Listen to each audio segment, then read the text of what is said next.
He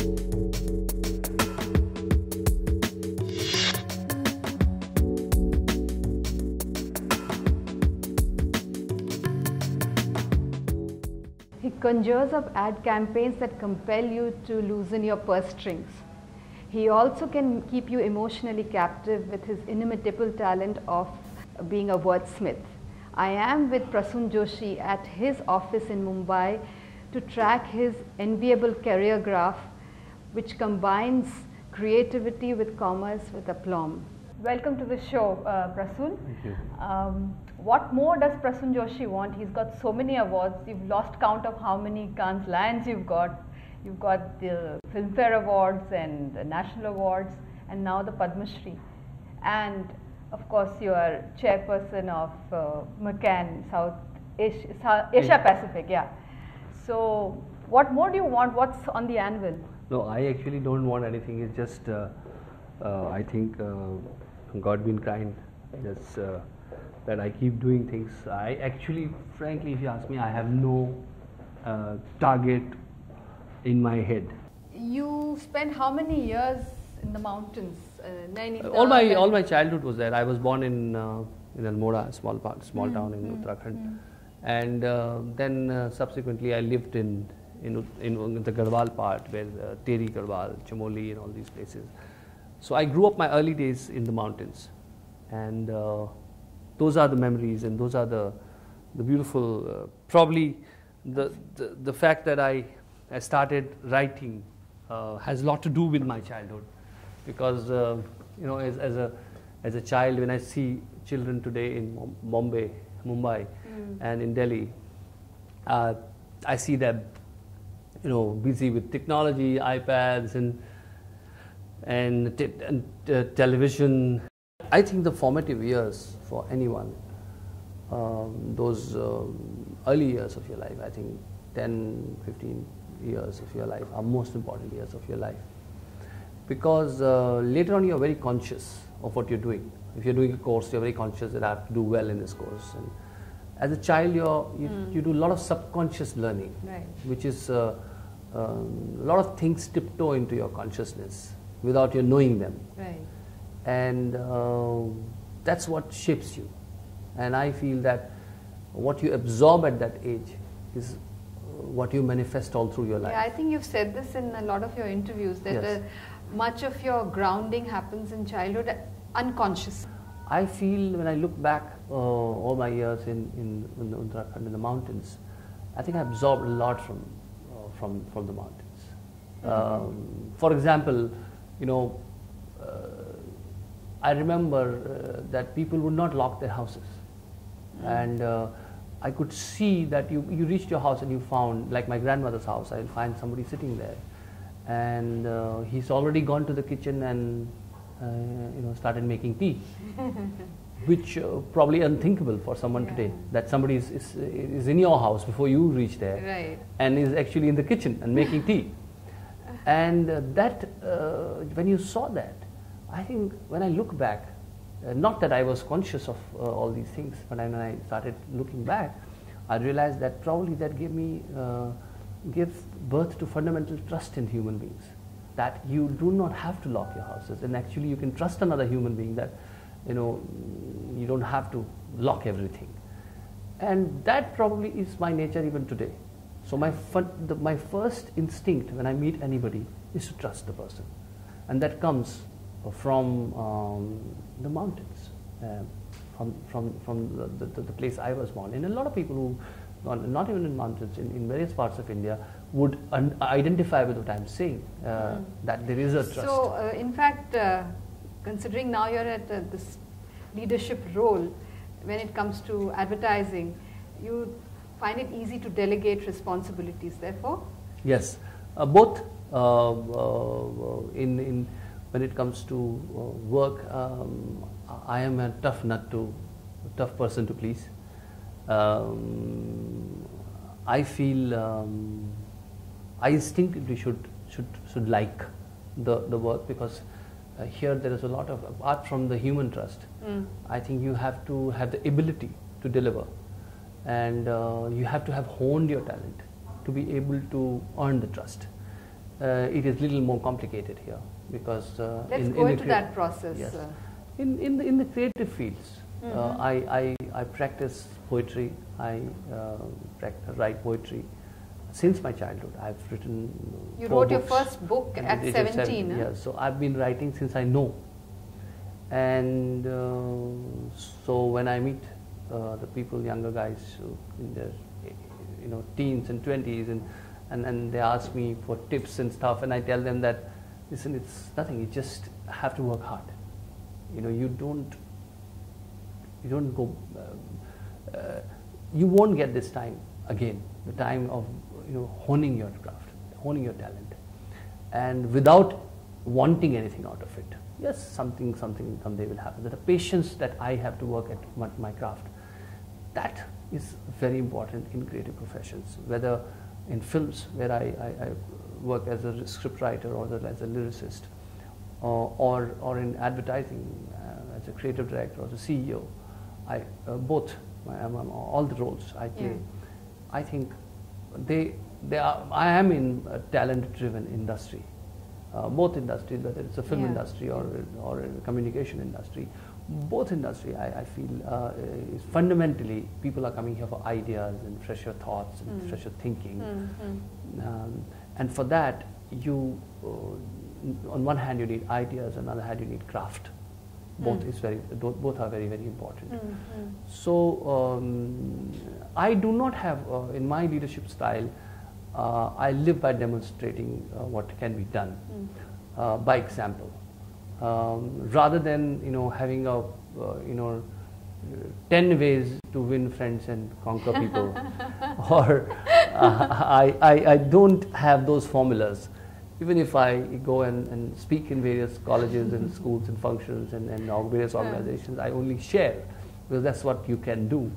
But Prasoon, coming to the concept of ideas, now ideas as things just don't come because, like you said, there's no formula for getting a good idea. But how do you, for instance, get that spark? I can't explain it. I feel I am just a medium. Okay, ideas choose me. I don't choose ideas.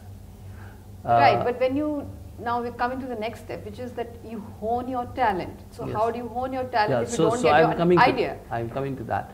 It is, at least for me, it's very difficult to pinpoint and say, this is how I crack an idea. And I feel that you can be a worthy medium because you are a medium and the ideas pass through you. You've been lucky. I don't think I credit anything more to myself than just a medium. And I've been fortunate that a lot of good ideas have passed through me. Now, what is my role then? Yeah.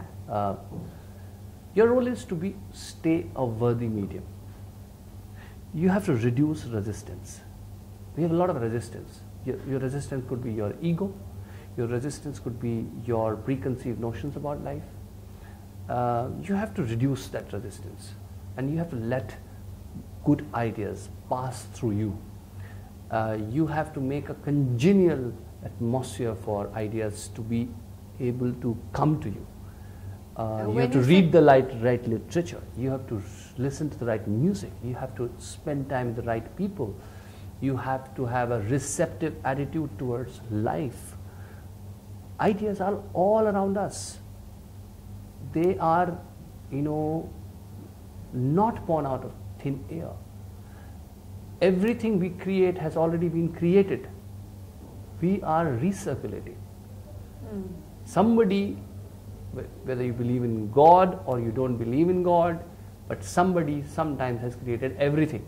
It is just permutation, combinations of various things which are giving birth to different vantage points and different points of views. Things are already there. And as a result, you develop a fresh eye, but the things are already there.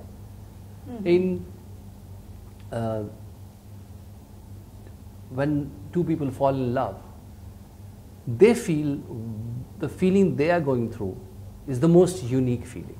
Their love is the most unique love. But the fact is that thousands of times, people in the history have fallen in love, and they all felt unique. Yeah. Yeah. That is the beauty of life. जो हो रहा है वो हो चुका है. What is happening has already happened. And all you have is a fresh vantage point. Why you are unique. I think everybody is unique. I feel all of us are unparalleled. There is nobody who's born who was ever like you or who was ever like me. Right. We are unique. We are unique because of the permutation combinations, because of the experiences you have. Yeah, because that everybody has diverse experiences. And a creative person should know that. First of all, you should not have an ego that I am the most, what I'm thinking nobody has thought of before. But you should definitely know that the way you are thinking has not been thought before. That is what makes it unique. And to stay unique, another important thing I believe in is authenticity. You have to find your own voice. You don't have to copy anyone.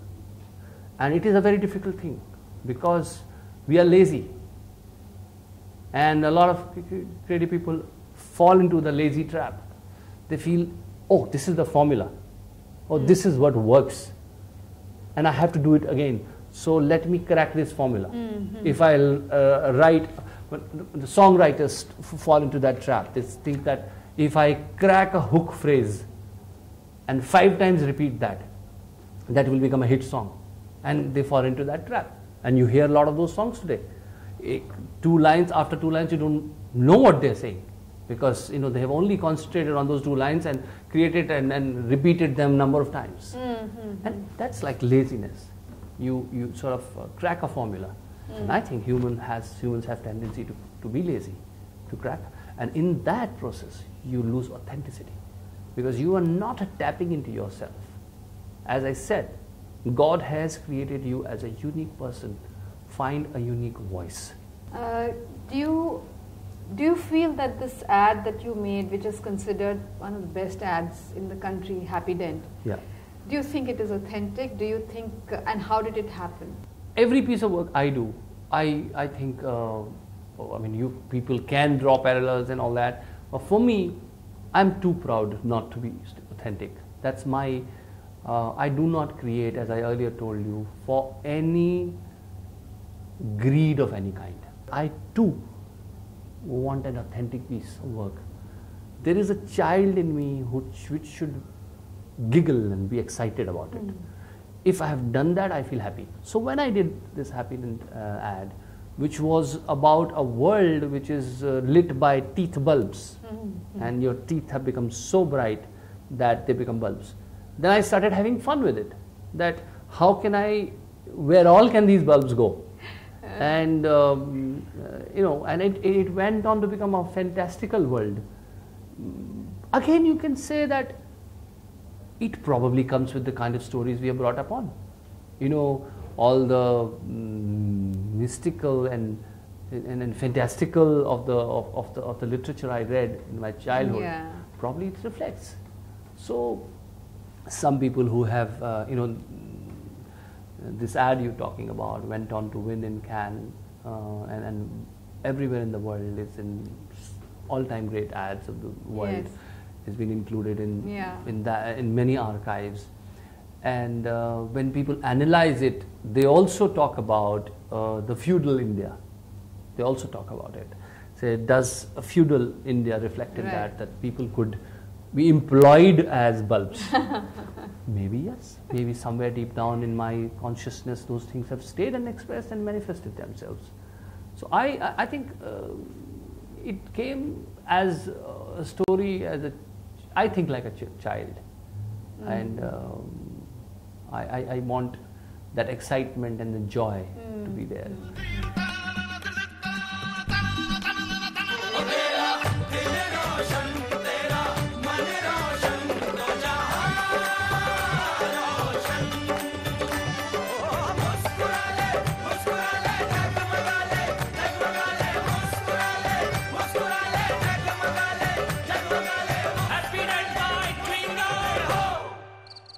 going back again in time, you were studying in the mountains, as they say, and you had a lot of time on your hands to think and read and imbibe.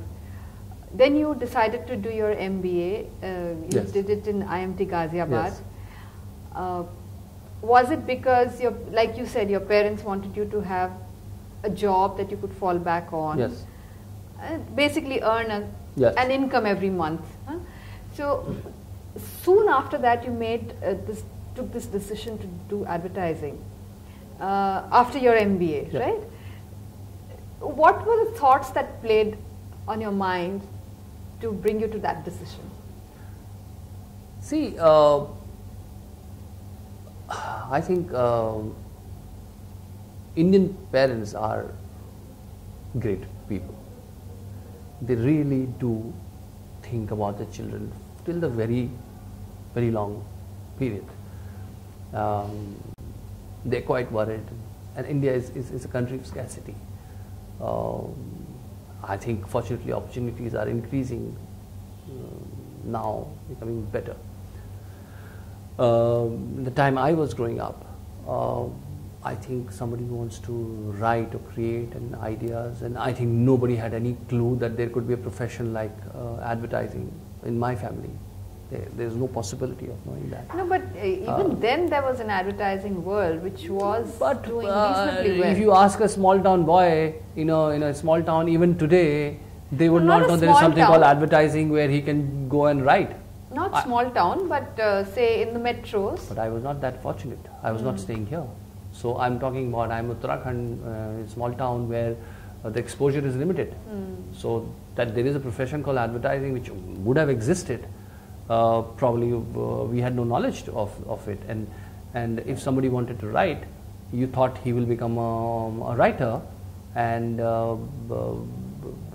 struggle, because it was tough to sell literature, and all the writers who want to write are mostly want to write literature, and especially when you are brought up in a traditional family, you of course have read Rabindranath Tagore, and you've read Premchand, and you've read Suryakant Tripathi Nirala.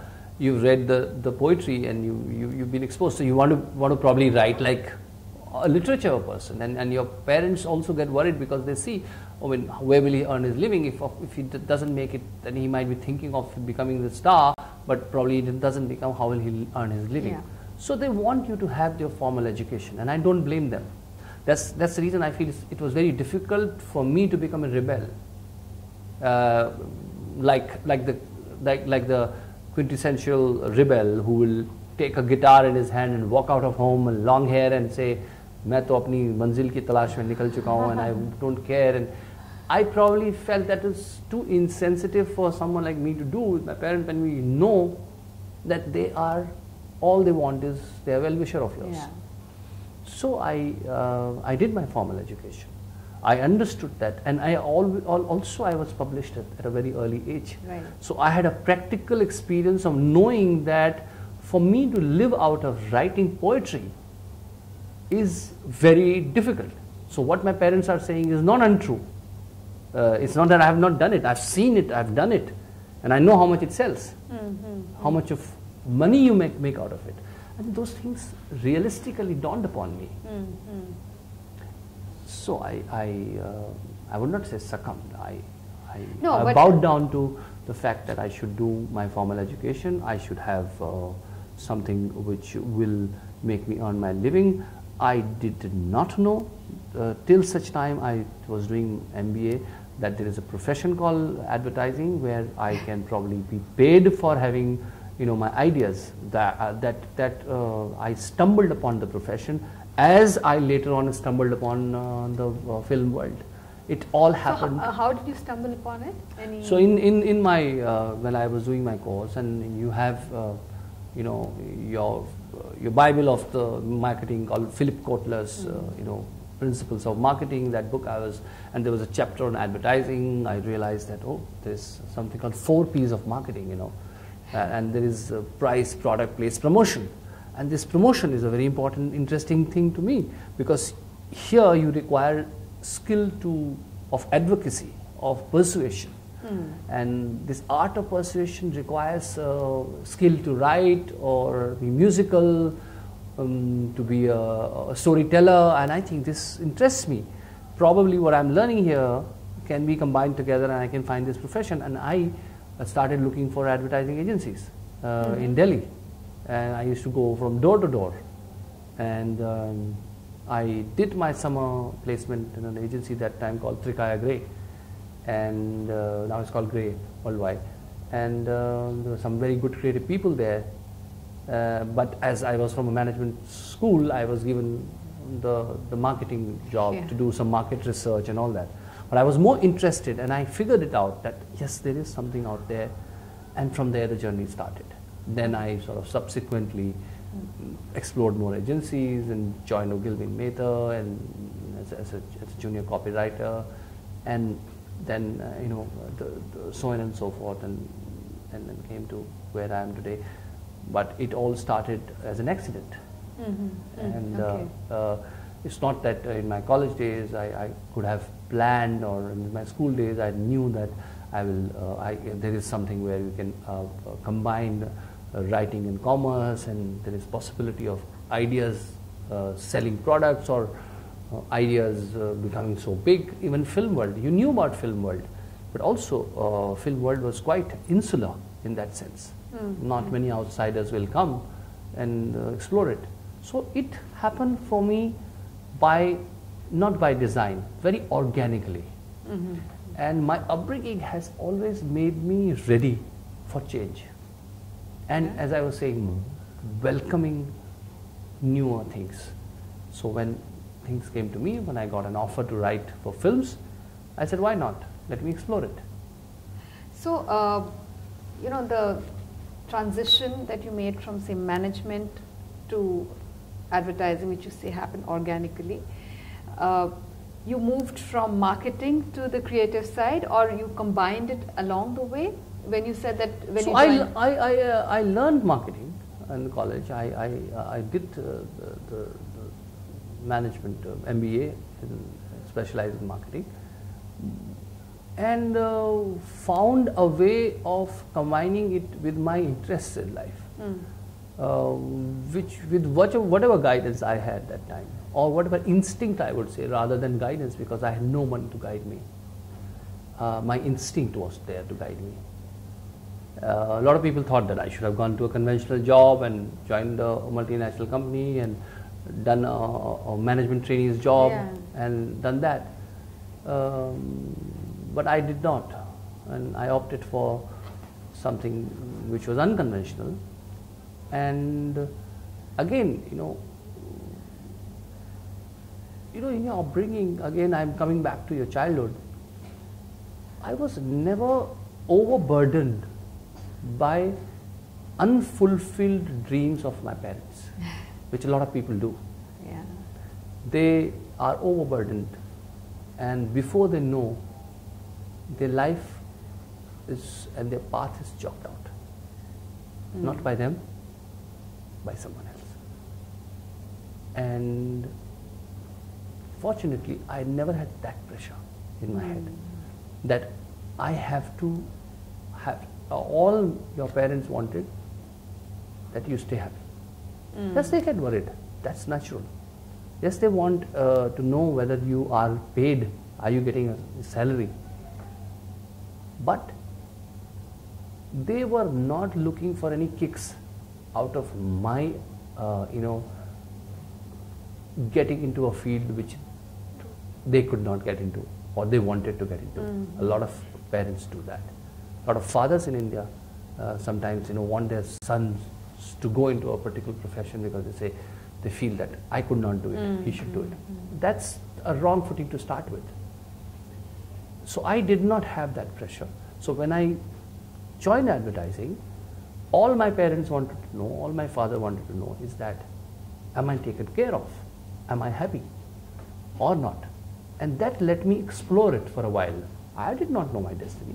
I could have been proved wrong, I could have gone wrong, but well, that support, that comfort is easier for a very wealthy family to give that support.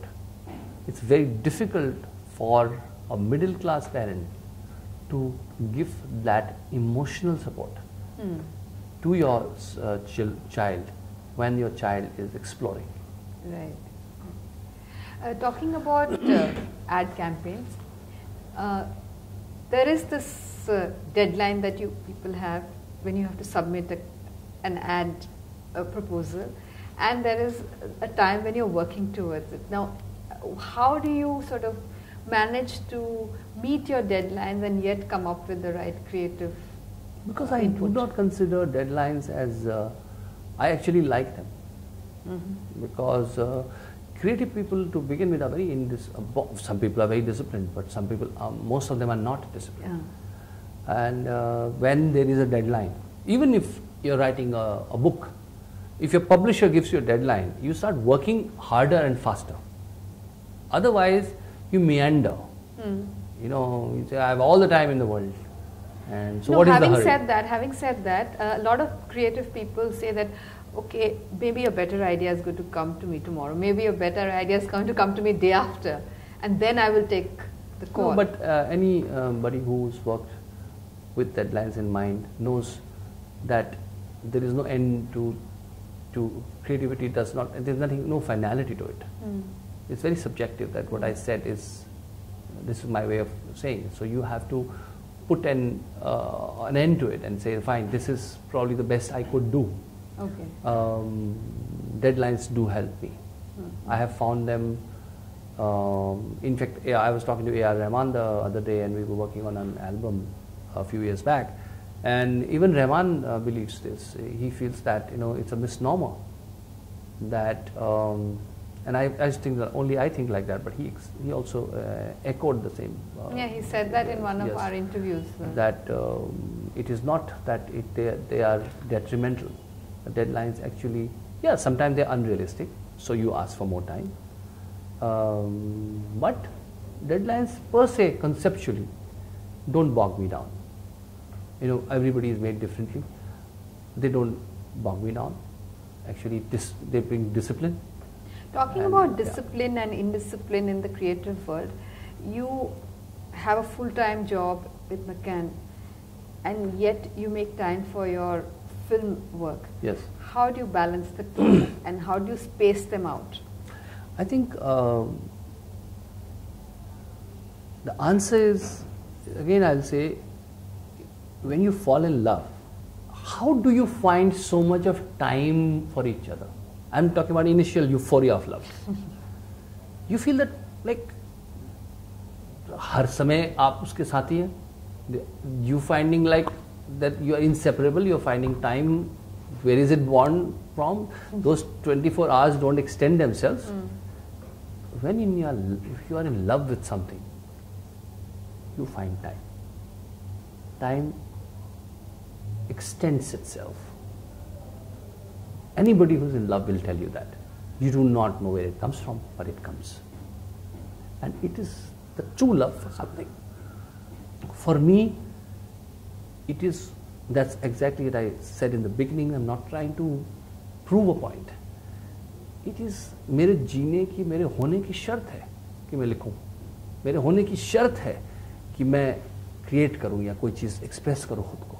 When it is so essential to your existence, you will find time. You do not ask yourself how you find time for breathing. You do not ask yourself for everything which you love in life. You find time. So do you manage to get enough sleep? No, I do get less sleep than I should, and that's one thing I feel I want to work on, that I want to get more sleep. Because yes, I do take a lot of my platter. But I can't refuse. I mean, when Amir shared that there is something about children we want to do, and this is Tare Zameen Par. Okay. When Tare Zameen Par, the inception stage, I didn't think of the time. How will I get time for something like this? I thought I have to do Tare Zameen Par. Right. I have to do this project. I have to explore children's mind and how they think and their world. It's a fortunate thing that something is like this is happening, and I'm I'm becoming part of it. So I just went ahead and did it. Or when I was exploring Bhag Milkha Bhag, I took more than 2 years to write that film. And I sacrificed my weekends. I used to go to Chandigarh and spend time with Milkha Singh ji, do research and also read. And I have a full-time job, I have full-time responsibility. But at the same time, I have a responsibility of myself that you have to stay happy, stay satisfied.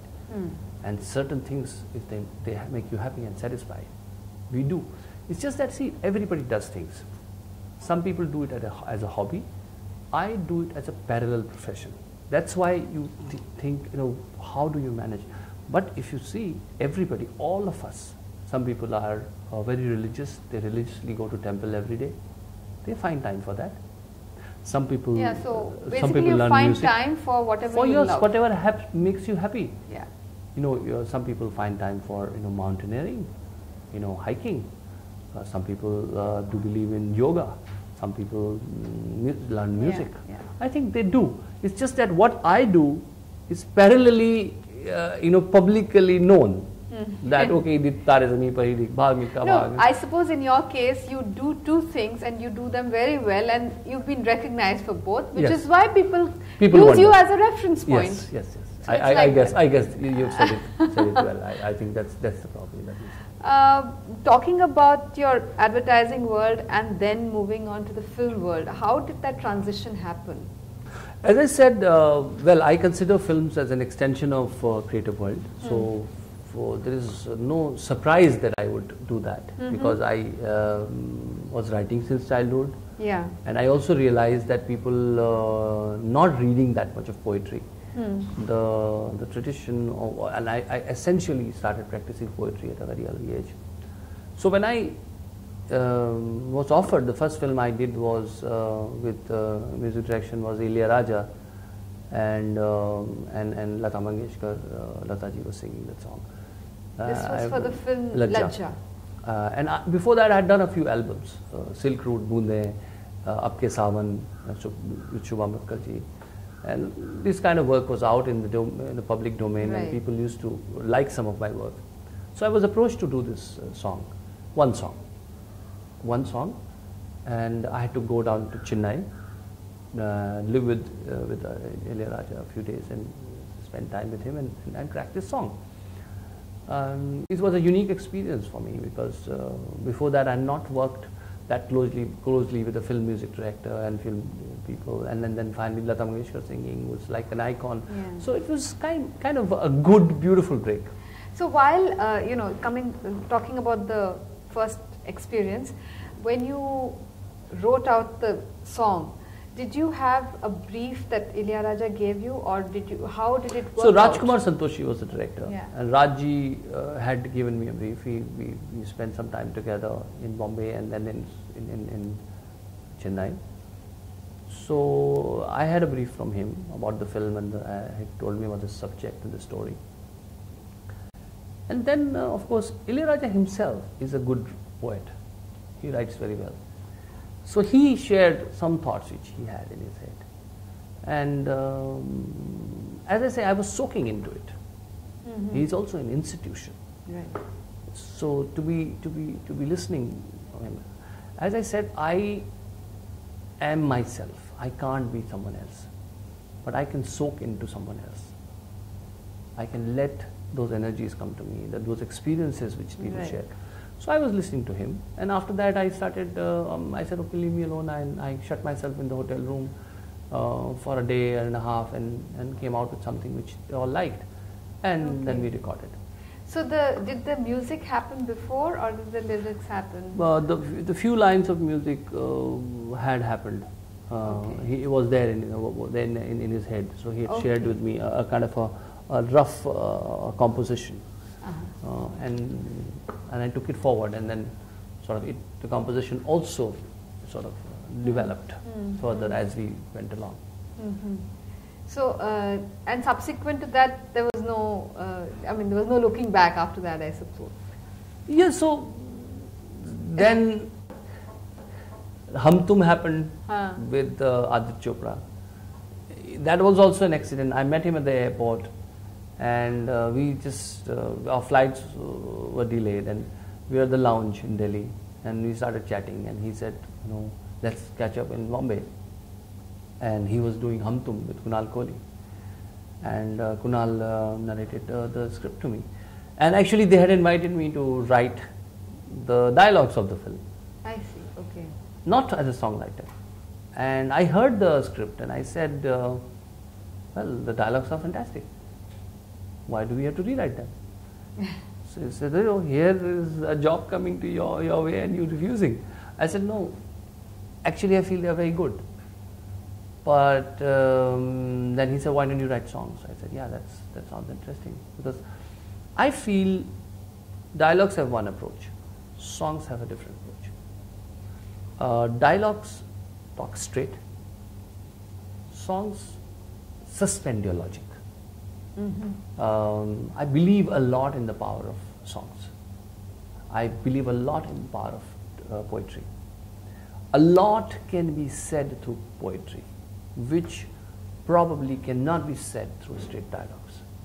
Certain things which you might find, aaj sajan moh ang lagale janm safal ho jaye. Now, old song. Now, if you say it in dialogue, it might sound not right. You might feel this girl is saying too much. But when it's in song, you feel it's beautiful. Somebody is expressing inner desire. That is the power of songs. And then I wrote the songs of Hum Tum and Saanson Ko Saanson Mein Dhalne Do Zara. That became quite a, I got awarded for that song first time. And Yashi also, I liked Yashi very much. I go with Yash Chopra a long way. As an advertising professional, I used to come down to Bombay and do some ads with him. Very different experiences to me. So working with Yashraj Films and Aditya Chopra, who is himself a wonderful creative person, was a great beginning for me into the industry also. You create a 30-second ad, you write lyrics for a song, you write dialogues, and then you also write screenplays. I mean, that's all part of it. So what's the approach to each? So if I am just approached as a songwriter, the approach is very different. I'll give you two examples. Say, one example is recent, Bhag Milkha Bhag or Rang De Basanti. In both the cases, I was part of the script. One Rang De Basanti, I was the dialogue writer of the film and also the songwriter. And Bhag Milkha Bhag, I was writing stories, screenplay, dialogue, and the songs. Exactly. So these are every different. Time you're sort of increasing your role. No, these two examples are different. What if you take Tare Zameen Par, where it was somebody else's script and I was writing songs? Yeah. Then you come with a fresh perspective and you hear the thing out and you interpret it in your own way.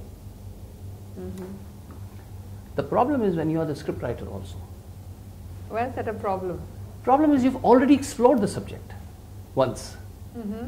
You've explored it, you've said it in words, you've said it in dialogues. So you find it difficult to bring something fresh into it? So when I was writing Bhag Milkha Bhag, I finished writing the script and I took around 2 months break before I started writing songs.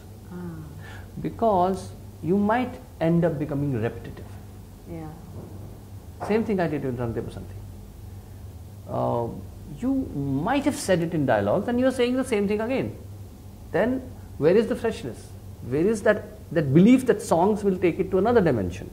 Dialogues will take it to one level and the song will take it to another level. That's what my belief is. So if it is, then you have to create a degree of separation when you are doing both. That degree of separation is very important. The vantage point has to change. You have to get something very new and fresh into what you've already said.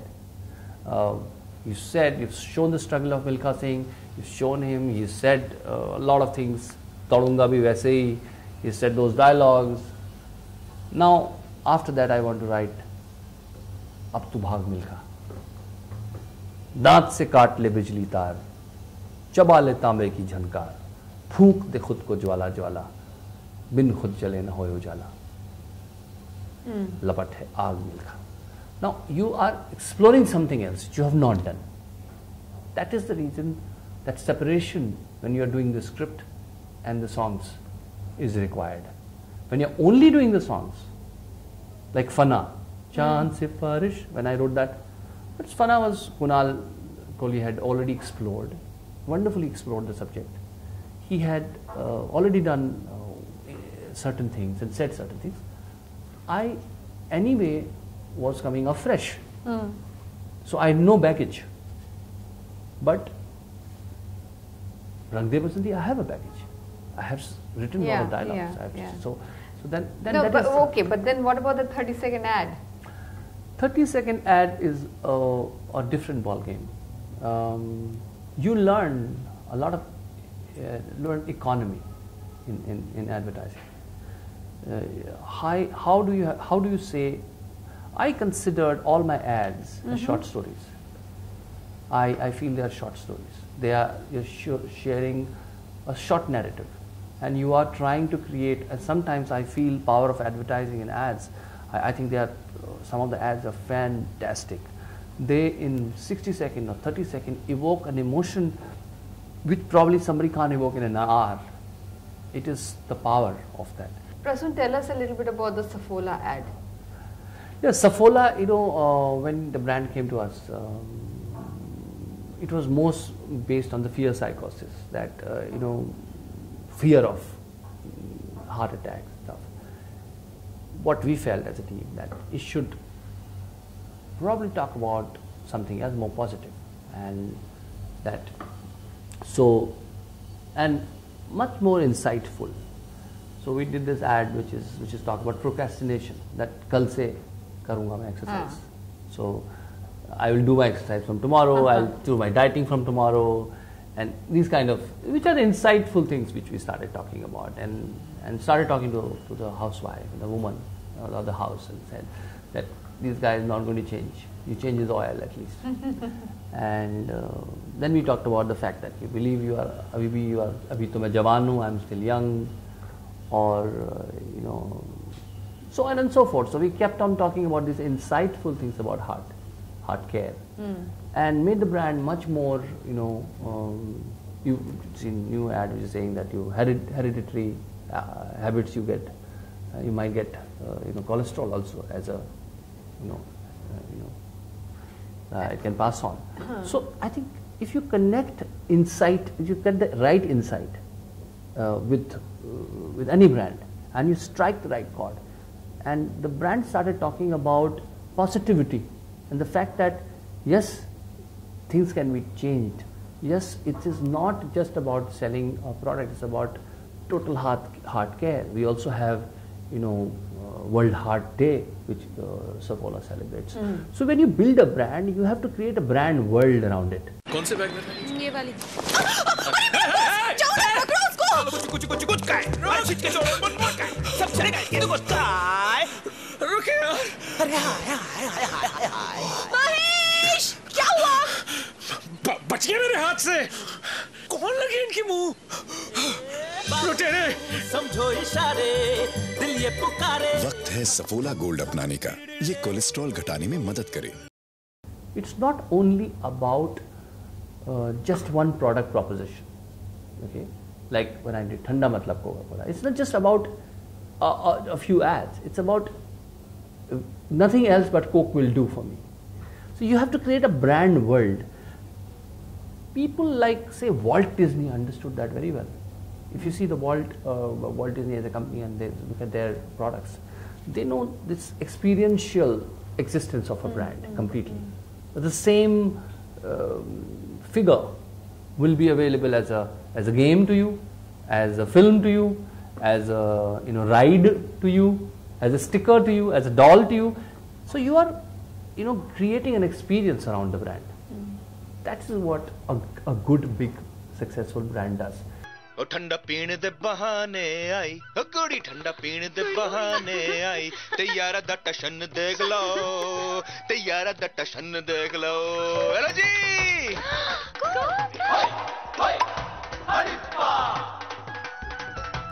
ਤੁਸੀਂ great ਹੋ ओ जी यारा दा टशन How do you know ad has worked? It's very difficult. See, sometimes that's what the debate is all the time. That is it quantifiable? Is it that I want to immediately know? I think yes, there is immediate impact on your preference of your product or your brand you get. But I think it depends on which medium you are using. There are certain mediums which are like instant, like response device led, which you're saying, fine, write to us right now, and you can sort of measure that how many people wrote back. Was my offer interesting enough for people to write back immediately or not? So those ads can be measured through how much device. But some ads just build imagery. They build a beautiful world in front of you, and they're not quantifiable in sort of a limited time span. Would you say brand recall through an ad is important, and how do you measure that then? Brand recall, top of the mind awareness. Yeah. Of course, it is important that after you have advertised your brand, I mean, it's not only a consumer brand; it could be a film as well. Yeah. You know, if you've done the promotions, are people? Is it top of the mind? Are people going to decide to watch the film? So then you just go out and do a survey and figure that out. Yes, or? we do dipsticks. We see brand preference. We do all those. There are measurement tools there. In advertising, there are many which sort of measure. So as I said, there's certain kind of advertising which is measurable, and impact is immediately measurable, and certain advertising is having subliminal impact on your mind when you are consuming images, when you're consuming the softer ideas of the brand, which immediately don't impact, but in the long term build your brand. Is that what you would keep in mind when you are assessing a colleague's work? When I'm assessing a colleague's work, I go with instinct. Of course, most important thing is that you're meeting the brief or not. See, your client has a specific requirement. Every product goes through a kind of a life cycle, and every brand has a specific contextual challenge. Are you meeting those contextual challenges? I think that's very, very important to first understand and define the problem, which we call brief. And after that, having the right strategy for that. And then I instinctively see that is this creatively expressed well or not, which I think for which you need experience, you need a certain kind of mind to be able to tell and guide people. There are a lot of people who work in the company, and my job, apart from writing myself, is to guide people in the right direction and create that culture and the atmosphere which How do you do breeds that? ideas. How do you do that? For example, we thrice a year I do a kind of a creative congregation, which is called Manthan, and 3 times in a year all of the people of our company meet together. All the people who create meet together, and they just share their experiences, their influences. Like if they've read a book, or they have seen an art form. For example, that somebody shares an animation form, that this is a new animation form which is happening in Japan, and I'm hugely influenced by it, and then they share with each other. Okay. And I have an idea to share around this, and then we all look at the idea and we critique it together. It's very free to sort of vote and criticize and say, no, I don't like it, or I like it, and he can give a counter logic why it is good. So we have this thrice in a year, every year, where we sort of meet people. And I also get to learn a lot in that process. And what's happening new what's in the happening world. and what people are thinking about. And they get to learn where to go with ideas. So these are cultural things which we don't every day talk about, and this is how we behind the scene we work and keep working on. And I think for any creative organization, the culture is very important. Public service advertising, what do you have to say about it and your involvement? Yeah, I think this is a way to sort of use your skills for something good. Which is the project that really I think made you Pulse happy? Polio made me very happy. I've been associated with Pulse Polio advertising right from the beginning, and I think the way Pulse Polio went down as a disease in this country, I feel I played a small role in it in my own way. Malnutrition recently, me and Amit did the entire campaign Kuposhan Bharat Chodo. The 50 films, ad films we did for that. It is a very tough problem. It is not an easy task to understand what malnutrition is. Another one is Atithi Devo Bhava for tourism, which is also on right now. I think I'm very happy that it made its impact. I think social advertising and the impact of social advertising is what what makes you happy, makes you believe that you're using your skill and your craft for something which is socially relevant and good. And nowadays a lot of brands do a lot of CSR. Right. Like Coke does, this Support My School. Johnson & Johnson does, Women for Change, which I've done with them, so on and so forth. What are you doing in the realm of culture, art and culture, as in traditional and classical forms? See, I try and combine traditional art with popular culture. That's what I do, whether it's through films or try to connect. I think it's very important. Like every year, I'll go to Jaipur Literature Festival and I have a poetry session there and recite a lot of poetry for people. And with youngsters, I am ready to listen to the feedback, and they're ready to ask me questions about it. I think when you see thousands of people, a younger generation, listening to poetry. Earlier, me and Gulzar Saab did various sessions there. Then Javed Saab and me did a lot of sessions together. I did this year. I did alone myself. I feel using these platforms to bring in art to people. I think art, the biggest problem I see with art in our country, and not in country, it's been a problem in the world, that if it becomes completely siloed, that it becomes a suspended reality, that it is for a few, by a few, then it's a problem. You have to take people along with you. You can't have a condescension that I am not ready to make it reach out to people. So for instance, if you were to reach out to people with classical music, in my domain is to bring art and popular culture together.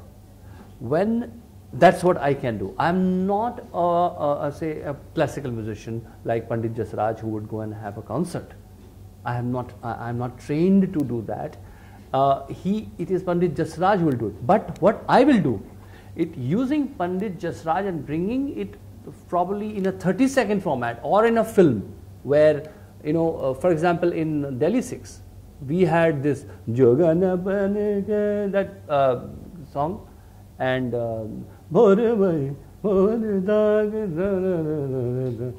now Shreya Ghoshal on one hand, and a traditional recording of Bade Ghulam Ali Khan Sahab combined together. That experiment I will do.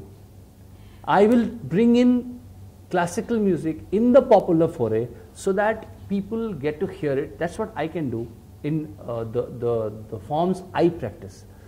Prasoon, I'm going to interrupt you here. What I'm talking about is, if you were trying to project India's classical music as an ad person, how would you do it? I'm not talking. Oh, you're saying.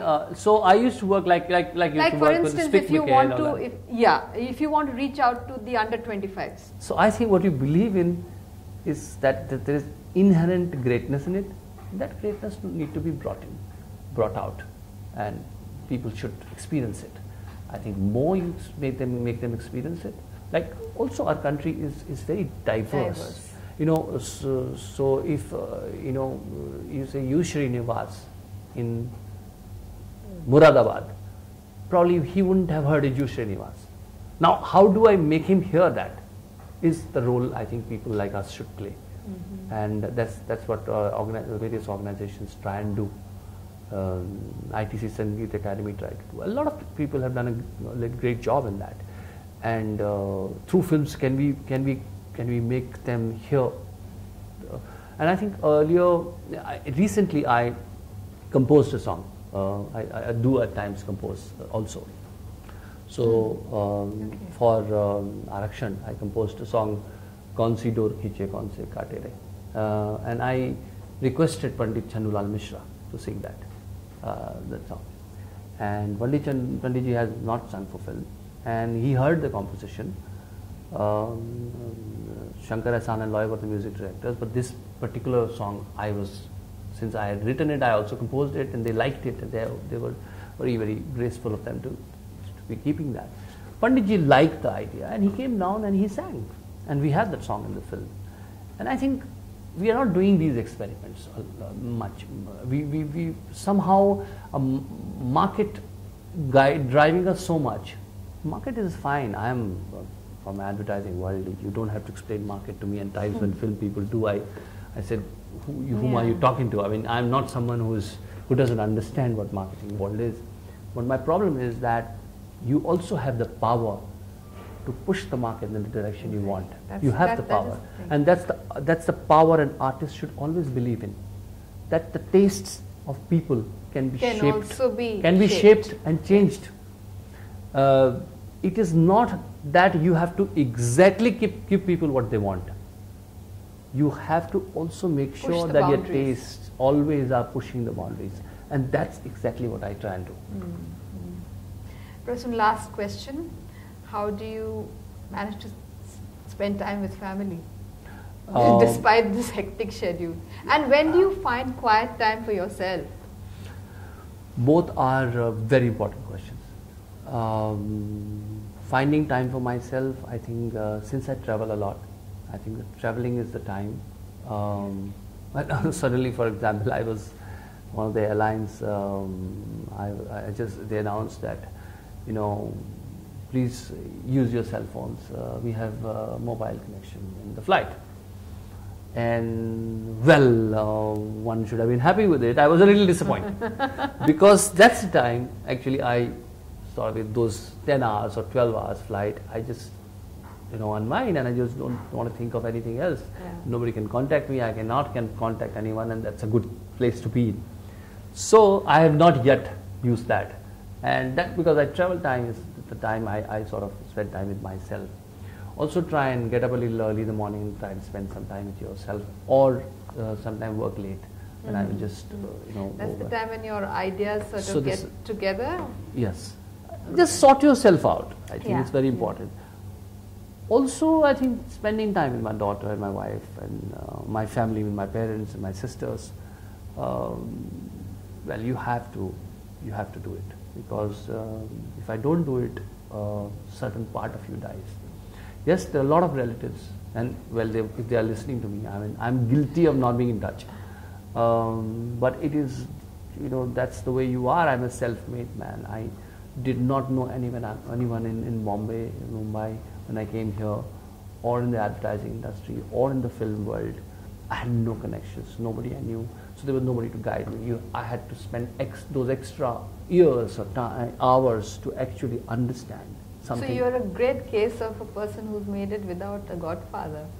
Well, I have the God. I don't need godfather. Right. So I think God is you require more than godfather. Yeah. So many more brilliant ideas, Prasoon. Thank you. And Thank many you more It milestones. was lovely to time spend and great questions. Fantastic. Thank you. We are going to get a taste of Prasoon singing also. So this is a poem I wrote long back, and it's called Babul. It's about a girl who probably never spoken to the father, and I written it in a folk style, and she's getting married. So this is what she says. Babul jiya mora ghabraye, Babul jiya mora ghabraye, bin bole raha na jaye, bin bole raha na jaye, Babul jiya mora ghabraye, Babul mori itni araj sun lijao, मोहे सोनार के घर ना दीजो, मोहे सोनार के घर ना दीजो, मोहे जेवर कभी न भाए बाबुल, जिया मुरा घबराए। बाबुल मोरी इतनी अरज सुन लीजो, मोहे राजा घर ना दीजो, मोहे राजा घर ना दीजो, मोहे राज न करना आए बाबुल, जिया मुरा घबराए। बाबुल रे बाबुल मोरी इतनी अरज सुन लीजो, मोहे लोहार के घर दे दीजो, मोहे लोहार के घर दे दीजो, जो मोरी जंजीरें पिघलाए बाबुल, जिया मुरा घबराए।